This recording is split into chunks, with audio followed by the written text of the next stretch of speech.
नमस्कार. आज आपण अशा एका विषयावर अत्यंत सखोल आणि मनाला भिडणारी चर्चा करणार आहोत, ज्यावर आपण अनेकदा बोलतो, पण खरंच त्याच्या मुळापर्यंत जाण्याचं धाडस फार कमी लोक करतात. आणि तो विषय म्हणजे पुरुषांचे मानसिक आरोग्य आणि पितृसत्ताक चौकटीत पुरुषांवर नकळत लादले गेलेले अदृश्य दडपण. आपण समाजात स्त्री पुरुष समानतेबद्दल खूप बोलतो, मोहिमा चालवतो, हॅशटॅग ट्रेंड करतो, पण त्या चर्चेच्या दुसऱ्या बाजूला जो पुरुष उभा आहे त्याच्या आत चाललेलं वादळ आपण फारसं पाहत नाही. आज जर आपण आकडेवारी पाहिली तर अनेक मानसिक आरोग्य अहवालानुसार पुरुष आत्महत्यांचं प्रमाण स्त्रियांच्या तुलनेत लक्षणीयरित्या जास्त आहे आणि भारतासारख्या देशात हे प्रमाण अधिकच चिंताजनक आहे. पण प्रश्न असा आहे की हे पुरुष अचानक कमकुवत झाले आहेत का, की त्यांना आयुष्यभर कमकुवत दिसू नये म्हणून शिकवलेच गेले नाही? लहानपणापासून आपण मुलांना काय शिकवतो? तू मुलगा आहेस, रडू नकोस, मर्दांनी असं वागायचं नसतं, तू घराचा आधार आहेस, तुला स्ट्रॉंग असायलाच हवं. आणि या एका स्ट्रॉंग शब्दामागे आपण त्यांच्या भावनांचा संपूर्ण नकाशाच बदलून टाकतो. एक मूल जेव्हा पडतं तेव्हा त्याला रडू दिलं जात नाही,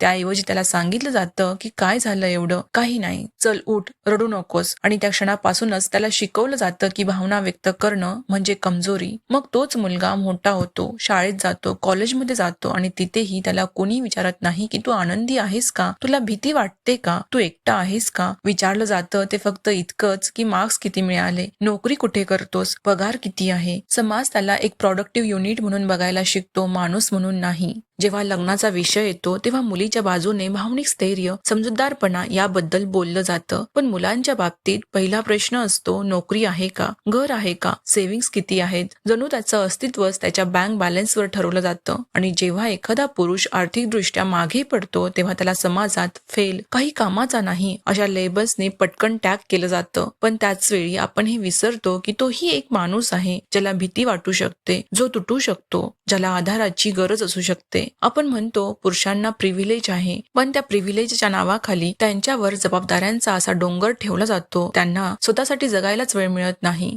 एक पुरुष सकाळी उठतो तेव्हा त्याच्या डोक्यात पहिला विचार असतो की आज घर चालवण्यासाठी पैसे कसे कमवायचे, बिल कसं भरायचं, जबाबदाऱ्या कशा पूर्ण करायच्या. रात्री झोपताना शेवटचा विचारही तोच असतो. त्याच्या भावनांना कुठे जागाच नसते. जर एखादा पुरुष घरात राहून मुलांची काळजी घेत असेल किंवा घरकाम करत असेल तर समाज अजूनही त्याच्याकडे संशयाने पाहतो. हा काय करतोय, याचं काही चालत नाही का, बायकोच्या पैशावर जगतो का. कारण आपल्या डोक्यात अजूनही पुरुष म्हणजे फक्त कमावणारा आणि घराबाहेरचा व्यक्ती हीच चौकट आहे. आणि ही चौकट इतकी घट्ट आहे की जर एखादा पुरुष कला, नृत्य, लेखन किंवा कमी उत्पन्न देणारा पण आवडीचा मार्ग निवडू इच्छित असेल तर त्याला आधीच प्रश्न विचारले जातात की यातून तुझं घर चालेल का. म्हणजे त्याची आवड, त्याचं मन, त्याचा आनंद हे सर्व दुय्यम ठरतं आणि हळूहळू तो स्वतःलाच विसरतो. आणि मग तो एक भूमिका जगू लागतो, कधी कठोर बाप, कधी जबाबदार पती, कधी कडक बॉस. पण या सगळ्या भूमिकांच्या मागे एक थकलेला, गोंधळलेला, अनेकदा एकटा पडलेला माणूस असतो, ज्याला कधीच विचारलं जात नाही की तू कसा आहेस. अनेक पुरुष 35-40 वयाच्या आसपास पोहोचल्यावर अचानक आतून कोसळतात, कारण वर्षानुवर्ष त्यांनी स्वतःच्या इच्छा दाबून फक्त अपेक्षा पूर्ण केल्या असतात. आणि एक दिवस त्यांना जाणवतं की आपण जगलोच नाही, फक्त टिकून राहिलो. ऑफिसमध्येही पुरुषांवर ऑलवेज स्ट्रॉंग, नेव्हर वीक अशी अपेक्षा असते. मानसिक आरोग्याबद्दल बोललं तरी अनेक ठिकाणी त्यांना इमोशनल म्हणून हलकं घेतलं जातं. अनेक पुरुष आजही डिप्रेशनमध्ये असतात, पण ते मान्य करू शकत नाहीत, कारण पुरुषांनी थेरपीला जायचं नसतं अशी एक अघोषित सामाजिक संहिता आहे. ते दारू, सिगरेट, राग किंवा पूर्ण शांतता यामध्ये आपलं दुःख लपवतात. अनेक घरांमध्ये आपण पाहतो की वडील शांत बसलेले असतात, पण ही शांतता खरी शांतता नसते. ते थकलेले असतात, दाबलेले असतात. आणि सोशल मीडियाने तर या दडपणाला अजूनच वाढवलं आहे. जिथे सक्सेसफुल मॅन म्हणजे महागडी गाडी, मोठं घर, ब्रँडेड कपडे आणि सतत दाखवली जाणारी परफेक्ट लाईफ, पण त्या परफेक्ट आयुष्याच्या मागे किती तुटलेलं मन असतात हे कुणालाच दिसत नाही. आपण स्त्रियांना सक्षम बनवण्याबद्दल बोलतो, जे अत्यंत आवश्यक आहे, पण त्याच वेळी पुरुषांना भावनिकदृष्ट्या सक्षम बनवण्याबद्दल आपण विसरतो. त्यांना कोणी शिकवत नाही की भावना व्यक्त करणं ही कमजोरी नाही, मदत मागणं हा अपमान नाही, तूही थकू शकतोस. उलट त्यांना लहानपणापासून हे शिकवलं जातं की तुला सगळं सहन करायचं आहे. आणि या सहन करण्याच्या सवयीमुळेच अनेक पुरुष आतून तुटत जातात. आपण जर घरात बघितलं तर अनेकदा वडील किंवा नवरा स्वतःच्या आरोग्याकडे दुर्लक्ष करतात, कारण माझं काय, मी ठीक आहे. पण त्या मी ठीक एक आहे ज्या मागे अनेक वर्षाचा ताण दडलेला असतो. समाजात पुरुषांना प्रेम मिळतं पण अटींसह. तू कमावतोस म्हणून, तू जबाबदार आहेस म्हणून, पण निशर्त प्रेम फार कमी मिळतं. स्त्रियांना भावनिक आधार देणारी व्यवस्था तुलनेने जास्त आहे. मैत्रिणी, कुटुंब, संवाद, पण पुरुषांसाठी भावनिक संवादाची जागाच कमी आहे. त्यामुळे अनेक पुरुष एकटेपणात जगायला शिकतात. आपण हे समजून घेतलं पाहिजे की पुरुषत्व म्हणजे कठोरपणा नाही आणि भावना दाबणं म्हणजे ताकद नाही. खरी ताकद म्हणजे स्वतःच्या भावना स्वीकारणं, त्या व्यक्त करणं आणि गरज पडल्यास मदत मागणं. आपल्याला अशा समाजाची गरज आहे जिथे मुलाला लहानपणापासून शिकवलं जाईल की तू रडू शकतोस, तू चुकू शकतोस, तू बोलू शकतोस. जिथे त्याच्यावर फक्त प्रोटेक्टर किंवा प्रोव्हायडर होण्याचा दबाव नसेल तर तो एक माणूस म्हणून जगू शकेल. आपल्याला जर पुढच्या पिढीला वाचवायचं असेल तर आपल्याला घरातूनच बदल सुरू करावा लागेल. वडिलांना, भावाला, नवऱ्याला विचारावं लागेल की तू खरंच कसा आहेस आणि त्याचं उत्तर ऐकण्याची तयारी ठेवावी लागेल. फक्त ऐकायची औपचारिकता नाही तर समजून घ्यायची तयारी. कारण शेवटी स्त्री असो वा पुरुष, प्रत्येकाला प्रेम, समजूत आणि मोकळा श्वास घेण्याची जागा हवी असते. ही पितृसत्ताक चौकट फक्त स्त्रियांसाठी नाही, ती पुरुषांसाठीही एक अदृश्य तुरुंग आहे आणि हे तुरुंग आपण सर्वांनी मिळून तयार केलं आहे. त्यामुळे त्यातून बाहेर पडण्याची जबाबदारी ही आपलीच आहे. चला तर मग असा समाज निर्माण करूया जिथे पुरुषाला त्याच्या कमाईवरून नाही तर त्याच्या माणुसकीवरून ओळखलं जाईल. जिथे त्यांचं यश त्यांच्या चेहऱ्यावरच्या शांततेत आणि आनंदात मोजलं जाईल आणि जिथे माणूस असणं हीच खरी ओळख असेल. धन्यवाद.